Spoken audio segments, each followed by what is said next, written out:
बिस्मिल्लाहिर्रहमानिर्रहीम, अस्सलाम वालेकुम।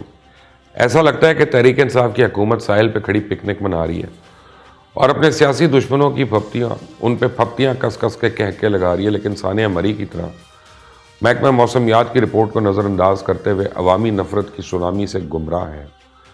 उन्हें मरी में हज़ारों गाड़ियों के इंतहाई रश को नज़रअंदाज करके जाने वालों की तरह ये अंदाज़ा ही नहीं कि आगे कितनी बड़ी तबाही का तूफ़ान उनका वेट कर रहा है, और वो ये समझ रहे हैं कि हालात बिल्कुल उसी तरह चलते रहेंगे जैसे चल रहे हैं। लेकिन अब तो अवाम खुद तहरीक इंसाफ की सीनियर लीडरशिप पे भी चिल्ला उठी है कि अब ऐसा नहीं होगा। क्या वाकई ऐसा नहीं चलेगा? इस पर बात करने से पहले मैं फवाद चौधरी और शेख रशीद के बयानात आपके सामने रखना चाहूँगा। फवाद चौधरी का कहना है कि तू शाकिर आप सियाना है, साढ़े चेहरे पर हालात ना पूछे। सबसे पहले तो मैं आपको शाकिर शुजाबादी, जिसका शेर वज़ीर मौसूफ इस्तेमाल कर रहे हैं, उनका तहरीक इंसाफ की हुकूमत में हाल दिखाता हूँ कि एक नामवर अदीब और शायर किस हाल को पहुँचा, और इसकी हालत हुकूमती बेइज्जती का मुंह बोलता सबूत है। जबकि मज़ीद मौसूफ फरमाते हैं कि पार्लियामान में अपोजिशन को एक बार फिर शिकस्त इंशाअल्लाह 2023 के इंतखाबात में ये चेहरे पार्लियामान से मुकम्मल बाहर होंगे। नून लीग का और जरदारी ग्रुप का 2023 का इंतखाब आखिरी इंतखाब साबित होना है। अब मैं इस तरह के बयानात सुन के हैरान हो जाता हूँ कि वो लोग जो पर्दे के पीछे दूसरी जमातों की मिन्नतें कर रहे हैं कि अगले इलेक्शन में हमें टिकट दे दो, और अपने बयानात पर उज़र पेश करते हैं, तो वो तो हमारी नौकरी का हिस्सा है। यानी आवाम को पागल, जाहिल और बेवकूफ़ समझ के गुमराह कर रहे हैं और खुद दूसरी जगहों पर टिकट करने की कोशिश कर रहे हैं। कोई है जो हुकूमत को बताए कि पार्लियामेंट में जिन फतवात के तराने वो गा रहे हैं, उन्हें उसी काम के लिए मोहलत दी जा रही है। उन्हें इन्हीं कामों की हद तक नंबर गेम पूरी करके दी जाएगी, वरना जंग के लिए सब बंदियाँ हो चुकी हैं, तलवारें निकल चुकी हैं, नकारे बच चुके हैं। ऐसे हालात में हुकूमत की अपनी सफ़ों में खलबली जंग की अंजाम से आगाह कर रही है। तहरीक इंसाफ के 20 साल से कारकुन अहमद जवाद अपनी ट्वीट में लिखते हैं कि PTI का सोशल मीडिया वो गलाजत है जो पाकिस्तान की तारीख में इमरान खान के खाते में जाएगी। एक मुआशरे को अफरा तफरी का शिकार कर दिया। मैं PTI सोशल मीडिया पर तमाम नामों के साथ वाइट पेपर बना रहा हूँ और इसे मुल्की कानून से लेकर अक़वाम मुत्तहिदा तक लेकर जाऊँगा। अहमद जवाद की इस ट्वीट के बाद मेरा इसे मज़ीद कुछ कहना बनता नहीं है।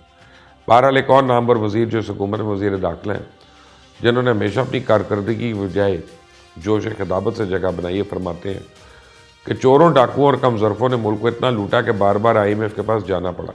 दोनों जमातों ने जिस तरह मुल्क लूटा, हम उसकी सज़ा भुगत रहे। पाकिस्तान की सियासत से चारों शरीफ माइनस है। ये चाहते हैं जो हाथ इमरान खान के सर पे है वो इन्हीं के सर पे आ जाए। वो हाथ अब इनकी गर्दन तक तो आएगा, लेकिन इनके सर पे नहीं आएगा। यहाँ शेख साहब की बेबसी पर रोना आता है, क्योंकि चंद एक सियासतदानों में शेख रशीद वो सियासतदान है जिन्हें हाथ की हरकत का सबसे पहले पता चल जाता है। अभी वो हाथ किसके सर पे रखा जाएगा इस हवाले से तो शक हो सकता है, लेकिन वो हाथ अब इमरान खान के सर से उठ चुका है, इसमें कोई शक नहीं है। गुज़िश्ता चंद महीने के वाक़यात तो चीख चीख के कह रहे हैं अब ऐसा नहीं चलेगा। शेख साहब को हम एक अरसा दराज से नून से शीन निकालते देख रहे हैं, लेकिन अब उन्होंने इल्म नजूम में वो मकाम हासिल कर लिया कि लोग इनकी बातें सुन सुन कर कहने लगे कि बस करो, रुलाओगे अब क्या। तो शेख साहब फरमाते हैं कि 3 से 4 महीने के अंदर महंगाई का खात्मा कर देंगे। अब डॉलर के मुकाबले में रुपए की कदर मुस्तहकम होगी। इमरान खान की हुकूमत 5 साल पूरे करेगी। मुझे इनमें से कोई एक चीज़ ही पूरी होती नज़र नहीं आ रही है।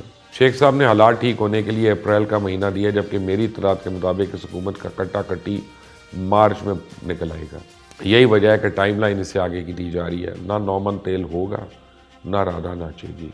और ये ऐसे ही अहमद जवाद, नूर आलम और परवेज़ खट्टर कल में बगावत बुलंद नहीं कर रहे। ये बारिश का पहला कतरा, और मार्च से पहले बगावत का आलम बुलंद करने वालों को बता दूं कि मूसलाधार बारिश होने वाली है। जबकि तहरीक इंसाफ के पार्लियामेंटेरियन बड़ी अरसे से दीगर पार्टियों से अगले इंतखाबात में टिकट की यकीन दहानी के लिए मिन्नतें तरले कर रहे हैं। अब सिर्फ रेड सिग्नल के ग्रीन होने की देर है। सियासी ट्रैफिक एकदम से खुल जाएगी और हर कोई अपनी गर्दन बचाने के लिए दौड़े लगाएगा। इस वक्त हालात ये हैं कि मुल्क के चीफ जस्टिस गुलजार अहमद का कहना है कि अवाम मुश्किल हालात और मसाइल का सामना कर रही है।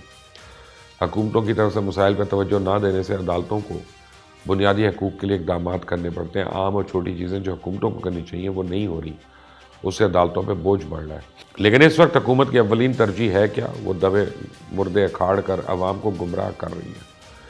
अब एक खबर आई है कि पंजाब हुकूमत ने सीनियर प्रोफेसर पर मुश्तमिल 9 रुकनी स्पेशल मेडिकल बोर्ड तश्कील दिया है, जो नवाज शरीफ की 29 صفحات پہ مشتمل میڈیکل رپورٹ کا جائزہ لے گا۔ بورڈ 5 روز کے اندر نواز شریف کی میڈیکل کنڈیشن کے بارے میں اپ ڈیٹ کرے گا۔ کیا آپ نے کبھی سوچا ہے کہ حکومت کو ایک دم سے نواز شریف کی یاد کیوں ستانے لگی؟ جسے بھیجنے کے لیے اتنا بڑا ڈرامہ کیا، اسے واپس لانے کے لیے اتنی ضرورت کیوں آ رہی ہے؟ لندن سے خبریں آ رہی ہیں کہ نواز شریف نون لیگ کی کمانڈ کسی اور کے ہاتھ میں دینے کے لیے تیار نہیں ہے، اور ان کی نظر میں اگلا وزیر اعظم وہ خود ہے، اور وہ پاکستان آنے کے لیے ہواؤں کا رخ بدلنے کا انتظار کر رہے ہیں تاکہ پاکستان کی طرف اپنی پرواز کو ہموار رکھا جا سکے۔ یہی وجہ ہے شیخ رشید بھی گھر بیٹھے 4 شریفوں کو فارغ کر چکے ہیں۔ اس وقت حکومت اور طاقتور حلقوں کے درمیان اعتماد کا شدید فقدان ہے۔ حکومتی کارکردگی نے تحریک انصاف کے تھکاوٹ سے چکنا چور کر دیا، جبکہ اہم آفس میں بیٹھے اہم لوگ اپنی زبان کی وجہ سے اپنے آپ کو مشکل میں ڈال چکے ہیں اور اپنی حکومت کے تاریک ترین دور میں شامل ہو چکے ہیں۔ ہر ایک پہ خوف طاری اور وہ چیزیں نہیں ہونی چاہیے جو ہو رہی ہیں۔ کوئی بجٹ کے بعد کا ٹائم دے رہا ہے، کوئی مارچ تک کی مہلت، لیکن سب سے پہلے سب ایک بات پہ متفق ہیں، خطرے کی تلوار لٹکتی ہوئی کسی وقت بھی تمام کھیل ختم کر سکتی ہے۔ اتحادی اشارے کے انتظار میں ہے، لیکن اس کے باوجود عمران کو سرکس دکھانے کے لیے کہیں اپوزیشن مارچ کرنے کے لیے تاریخ دے رہی ہے تو کہیں اپوزیشن پر کیسز کی رفتار تیز ہو گئی ہے۔ وزراء کی پھرتیاں حالات کی سنگینی سے پردہ اٹھا رہی ہیں، اور دوسری طرف اپوزیشن لیڈر حمزہ شہباز نے وزیر اعلیٰ پنجاب سردار عثمان بزدار پر رشوت لے کے سودے کرنے کا الزام عائد کر دیا۔ تو مریم نواز بھی کس صورت اس حکومت کو گھر بھیجنے کا عندیہ دے چکی ہیں۔ اطلاعات کے مطابق تحریک عدم اعتماد کی کھچڑی پکنے کے لیے چولہے پر رکھ دی گئی ہے۔ اب اس میں کس کس مسالے کا استعمال ہوگا، اس پہ مشاورت جاری ہے۔ جبکہ پرائم منسٹر عمران خان نے یہ بات تسلیم کر لی ہے کہ IMF کے پاس جانے سے ملک کی سالمیت پہ فرق پڑتا ہے۔ اگر ملک کی معیشت ٹھیک نہ ہو تو خود کو زیادہ دیر تک محفوظ نہیں رکھ سکتے۔ اگر معیشت کے یہ حالات ہوں کہ ہر تھوڑی دیر کے بعد IMF کے پاس جانا پڑے تو ملک کی سلامتی متاثر ہوگی۔ اب دوسری طرف منی بجٹ پہ حکومت مسلسل عوام کو گمراہ کر رہی ہے۔ کہا جا رہا ہے اس سے عوام پہ فرق نہیں پڑے گا، جبکہ ہماری اطلاعات کے مطابق ادویات، سلائی مشین، درآمدی مسالہ جات، گاڑیاں، موبائل فون اور بچوں کے دودھ سمیت دیگر 150 اشیاء کی قیمتیں بڑھ جائیں گی۔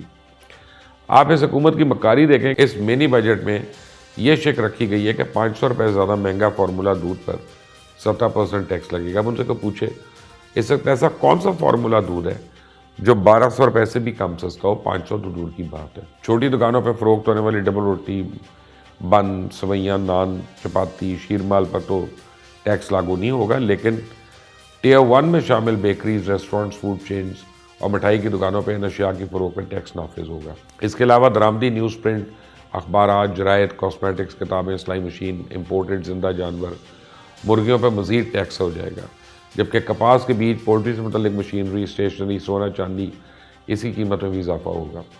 اشیاء پہ ٹیکسوں پہ کیے جانے والے رد و بدل کا اطلاق صدر مملکت کی طرف سے دستخط کے بعد ایک ایکٹ کی صورت میں ہوگا، لیکن ذخیرہ اندوزوں نے پہلے ہی ان چیزوں کو بلیک کرنا شروع کر دیا۔ لیکن پھر میں کہوں گا ایسا نہیں چلے گا، صرف چند مہینے کا انتظار ہے۔ اس چینل کو سبسکرائب کریے گا، بیل آئیکن کو پریس کریے گا۔